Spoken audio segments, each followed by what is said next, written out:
So yan, again, huwag kalimutan mag-like and subscribe, Mabsat, ha. Nandito tayo kay Attorney Rene Bueno, Mabsat. Alright.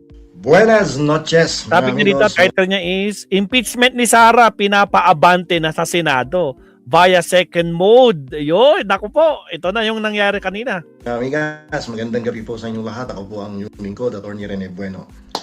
Ngayon po ay pag-usapan natin ang mundo ng politika sa Pilipinas. Ito po ay actually karugtong lamang ng ating vlog kahapon tungkol sa impeachment ng ating si Presidente na kung saan ay usap-usapan na ito ay mai-refer o mai-endorso na sa Senado by tomorrow. Not on the first mode of impeachment, kundi sa second mode of impeachment. Lord. At madalas hindi maintindihan ng taong bayan ano ba itong may sapat na boto kapag may nagsasabing isang pinuno ng Kongreso na sinasabi may sapat kaming boto para sa impeachment. So sa kanila, ano ba talaga ang ibig sabihin nito? Boto lang ba ito na nagpakita ng suporta o may mas malalim itong ibig sabihin tungkol sa paghawak ng kapangyarihan? Okay, ako din i-share ko sa inyo, di ba kahapon na i-share ko sa inyo na ako po ay may nakakwentuhan isang miyembro ng mababang kapulungan na kung saan sinabi din niya sa akin na may sapat na silang boto and actually ang presista ay very hopeful, very confident that they have the votes and that it will be endorsed to the Senate for the impeachment trial of the Vice President. So yung mga usap-usapan kamakailan tungkol sa impeachment nga ni Vice President Sara Duterte ay nagbibigay sa atin ng magandang pagkakataon para suriin ito. At kahapon, no, katulad nga ng nasabi ko sa vlog kahapon, narinig natin ang pahayag na ibinibigay, no, o ibinigay ni Congressman Benny Abante Jr. ng City of Manila na may kumpiyansa daw sila na makakakuha sila ng sapat na bilang ng boto. Pero habang sinisiyasat natin to, kailangan natin tanungin ang ating mga sarili. Paano ba talaga nakukuha ang mga boto na ito sa Priscilla Castro, shout out ng politika? Tingnan natin kung ano ba ang ibig sabihin ng pahayag ni Congressman Abante. May sapat kaming boto. Yan. Tingnan natin mabuti, suriin natin, himayin natin. Kapag sinabi ng isang pinuno ng kapulungan o sino mang may impluwensya sa politika na may sapat kaming boto, bihirang-bihira na ito ay nangangahulugan na bago lang nilang nakumbinsi ang lahat, no, sa tunay na politika, no, sa realidad ng politika.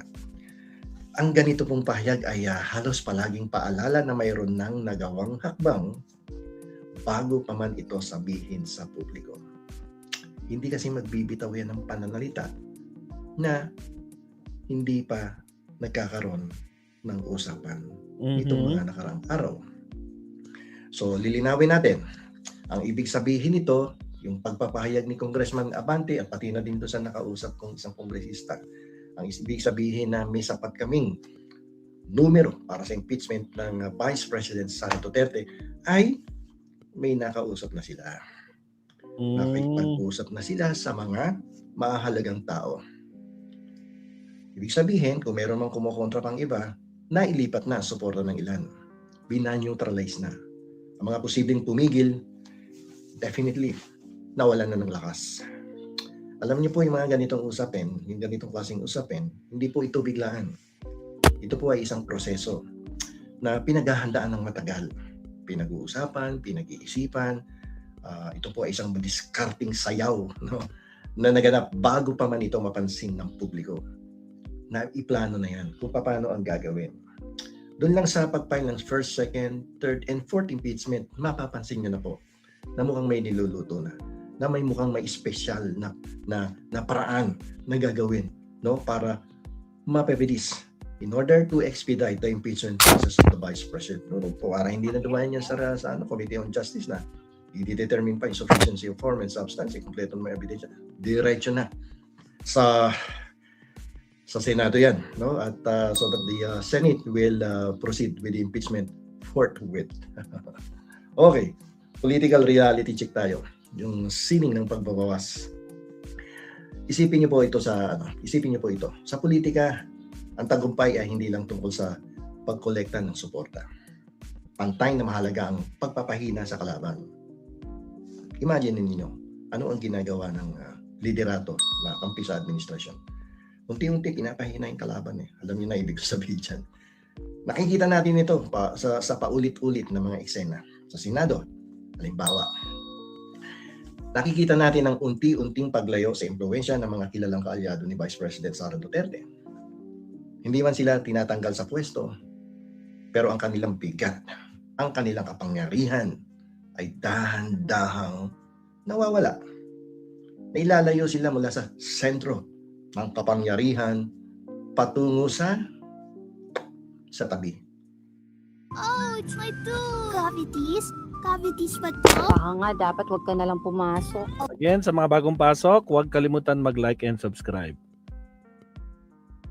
Ito na kung saan ay usap-usapan na ito ay mai-refer o mai-endorso na Ay, naulit ko by tomorrow. Not on the first mode of impeachment, kundi Wait lang, naulit. sa atin ng magandang pagkakataon para Congressman Abante, may sapat kaming boto. Yan. Tingnan natin mabuti, suriin natin, himayin natin. Naulit Kapag sinabi yung ng isang konti. pinuno ng kapulungan o sino mang may impluwensya sa politika na may sapat kaming boto,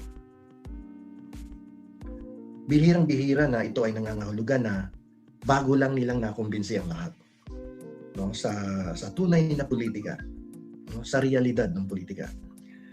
Ang ganito pong pahayag ay halos palaging paalala na mayroon nang nagawang hakbang bago pa man ito sabihin sa publiko.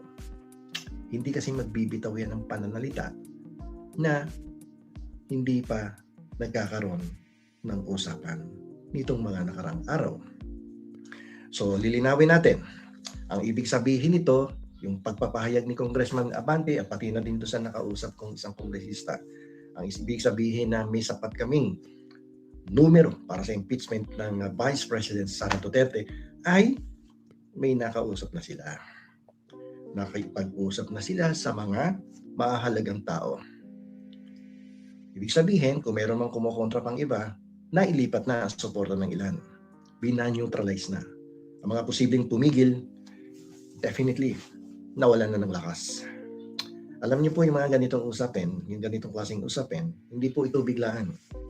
Ito po ay isang proseso na pinaghahandaan ng matagal. Pinag-uusapan, pinag-iisipan, ito po ay isang discarding sayaw, no? Na naganap bago pa man ito mapansin ng publiko. Na iplano na yan kung paano ang gagawin. Doon lang sa pag-file ng first, second, third, and fourth impeachment, mapapansin nyo na po na mukhang may niluluto na may mukhang may special na paraan na gagawin. Ganyan din nangyari nung last year eh. Mapabilis. First, second, third, to fourth. expedite the impeachment process of the Vice President. Para hindi na dumayan yan sa Committee on Justice na i-determine pa insufficiency of form and substance, kompleto na may ebidensya. Diretso na sa Senado yan, no? At so that the Senate will proceed with the impeachment forthwith. Yon! Okay, political reality check tayo. Yung sining ng pagbabawas. Isipin niyo po ito sa politika, ang tagumpay ay hindi lang tungkol sa pagkolekta ng suporta. Pantay na mahalaga ang pagpapahina sa kalaban. Imagine ninyo, ano ang ginagawa ng liderato na kampi sa administrasyon. Unti-unti pinapahina yung kalaban eh. Alam niyo na ibig sabihin dyan. Nakikita natin ito sa paulit-ulit na mga eksena. Sa Senado, halimbawa, nakikita natin ang unti-unting paglayo sa impluwensya ng mga kilalang kaalyado ni Vice President Sara Duterte. Hindi man sila tinatanggal sa pwesto, pero ang kanilang bigat, ang kanilang kapangyarihan ay dahan-dahang nawawala. Nailalayo sila mula sa sentro ng kapangyarihan patungo sa tabi. Diba? Pansinin niyo yan. Isipin niyo mabuti para magkaroon tayo ng mental exercise. Ano ba nangyari ng mga nakaraan? At ikumpara niyo ngayon sa ating pagkwekwentuhan dito. Okay? Ito ngayon yung malaking tanong. No? Nakonektado sa pahayag ng City of Manila Congressman na si Abante. Dahil dito may mahalagang tanong nga tayo. Diba? Lalo na sa House of Representatives. Kung nangyayari ang ganitong estratehikong o strategic na pagbabawas sa isang kapulungan, nangyayari din ba ito? No? Nangyayari rin ba ang parehong strategy? At marahil ay mas pino pa sa kapulungan ng mga kinatawan. Isipin nyo. Ano ang sagot? Ang sagot po mga amigos, mga amigas, mga kabueno, ay madalas na oo. At ang mas mahalaga, ito ay ginagawa ng mas tahimik, mas sistematiko, at sa huli, mas epektibo. Ganyan po kumilos ang karamihan sa ating mga political animal. Okay, narinig nyo na naman yung political animal. Alam nyo naman siguro kung sino ang aking pinatutungkulan dito. Ay isang matinding leader, no, ng ating administrasyon. Sa House, ang boto ay hindi lang prinsipyo. Madalas ito ay transaksyon ng kapangyarihan. Upang makuha ang gustong numero, may iba't ibang paraan na ginagamit. Okay? Ngayon, kung ako yung leader, kumampi ka sa akin dapat, no? Sapagkat kung ikaw ay kakampi, madalas binibigyan niya ng access. Saan? O syempre naman, sa mga pondo, no? Yung mga proyekto mo gusto mo ipatupad sa iyong distrito ay maisa sa katuparan mo. Dahil kumampi ka sa kanila sa gustong magpatupad ng isang objective, ay bibigyan ka niya ng access sa pondo. O magkano ba gusto mong pondo? O ito ang available funds. So okay na ba yan? So yun ang mga exchange of commitment yan eh. Diba? O kaya position sa committee. O mga batas na gusto nila na bibigyan ng prioridad na maipasa para makatulong sa kanilang mga constituents. Diba? Eh ano naman mangyayari doon sa mga tumututol? Eh siyempre, ang mga impluensya ng mga kalaban ay sinisira ng sistematiko. Reality yan. No? Ang mga pundasyon na nagbibigay lakas sa kampo ng target. Sa kasong ito, ang kampo ni Vice President Sara Duterte ay dahan-dahang binabawasan. Alam niyo naman yan. Kung araw-araw nakikinig kayo sa balita, nagbabasa kayo ng dyaryo, nanonood sa news, alam niyo yan.